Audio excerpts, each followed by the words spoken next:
The sun hung low over the dusty plains of Wyoming Territory, painting the sky in shades of amber and crimson as Jackson Cole guided his horse along the ridge overlooking his ranch. He was a man carved from the same harsh stone as the land itself, weathered and worn by 30 years of frontier life. His hands bore the scars of rope burns and cattle branding, his face lined with creases that told stories of both laughter and loss. Most folks in the nearby town of Redemption knew him as a fair man, but a solitary one. Someone who kept to himself ever since his wife Sarah had died, bringing their stillborn son into the world 5 years prior. Jackson had built his ranch from nothing, claiming the land when it was still wild and unforgiving. He had fought off claim jumpers, survived harsh winters that killed half his herd, and earned every acre through blood and determination. But all that struggle had come at a cost. The ranch that was supposed to be filled with the sounds of children playing had become a monument to silence, and Jackson had let that silence harden around his heart like sediment turning to stone. As he rode down toward the valley where his cattle grazed, something caught his eye near the creek bed. At first, he thought it might be a wounded animal, but as he drew closer, his heart seized in his chest. It was a child, a boy no more than 7 or 8 years old, lying motionless in the tall grass. Jackson spurred his horse forward and dismounted in one swift motion, his boots hitting the ground before the dust could settle. The boy's clothes were torn and filthy, his face pale beneath a layer of dirt and dried blood. His breathing came in shallow, labored gasps, and when Jackson knelt beside him, he could see a nasty gash across the child's forehead and what looked like a snake bite on his ankle, already swollen and discolored. The boy's eyes fluttered open, unfocused and glazed with fever, and his small hand reached out, grasping weakly at Jackson's shirt. Jackson's first instinct was to pull away. He had spent 5 years teaching himself not to feel, not to let anyone close enough to cause him pain again.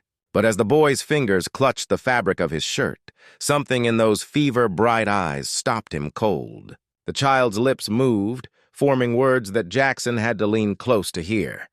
Don't pull it away," the boy whispered, his voice barely audible. "Please, stay!" Jackson froze, his body rigid with conflict. Every fiber of his being screamed at him to protect himself, to maintain the walls he had so carefully constructed. But looking down at this dying child, alone and terrified in the wilderness, something cracked in the armor around his heart.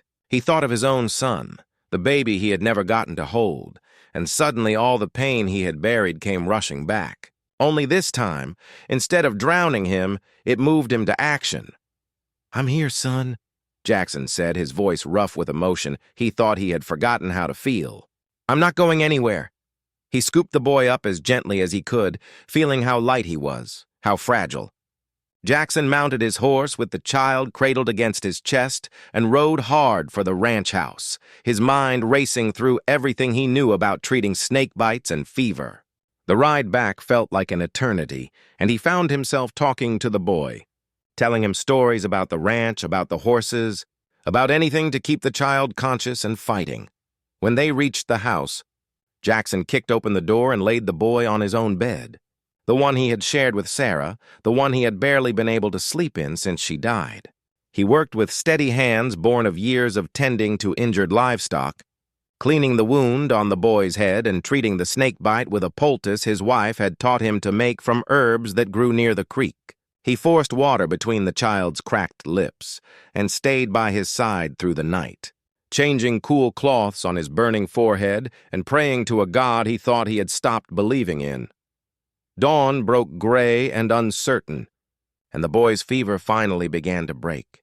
As color slowly returned to his cheeks, Jackson felt something stirring in his chest that he had thought was dead forever. It was hope, fragile and terrifying, but undeniably real. By midday, the boy's eyes opened, clear and aware for the first time. "Where am I?" the child asked, his voice small but stronger than before.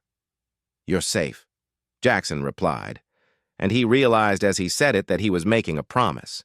"You're at my ranch. What's your name, son?" "Thomas," the boy said.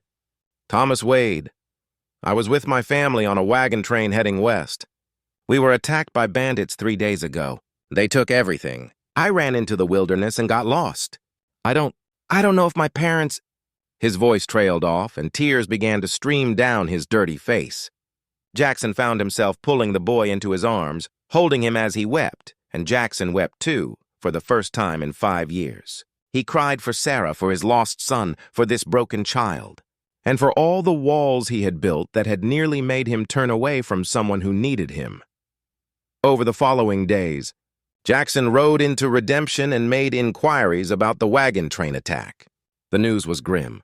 Most of the travelers had been killed, and there were no Wades among the survivors who had made it to the fort. Thomas had no one left, and when Jackson returned to tell him, he found he couldn't say the words. Instead, he sat down next to the boy and asked a different question. "How would you feel about staying here, Thomas?" "With me?" The boy's eyes widened with surprise and something that looked like cautious hope. "You mean it, Mr. Cole? You'd want me to stay?"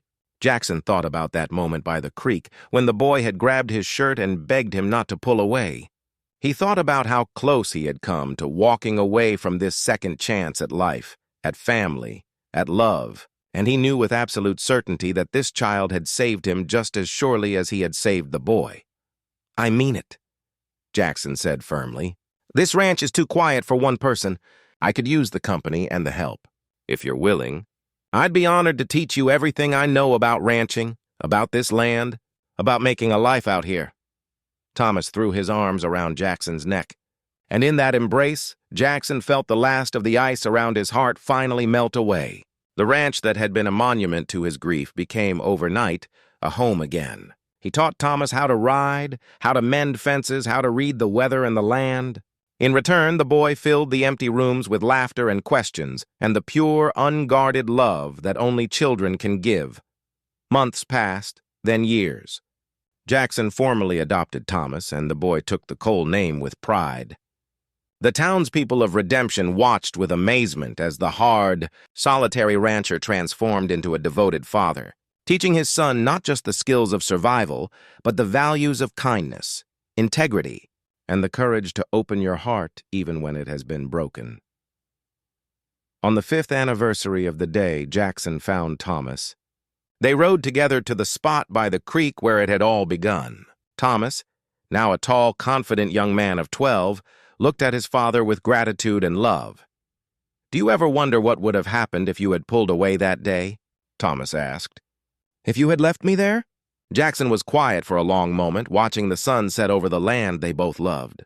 He thought about all the joy and purpose that had filled the last 5 years, about the son he had gained and the man he had become through loving him. "I wonder what would have become of me," Jackson said honestly.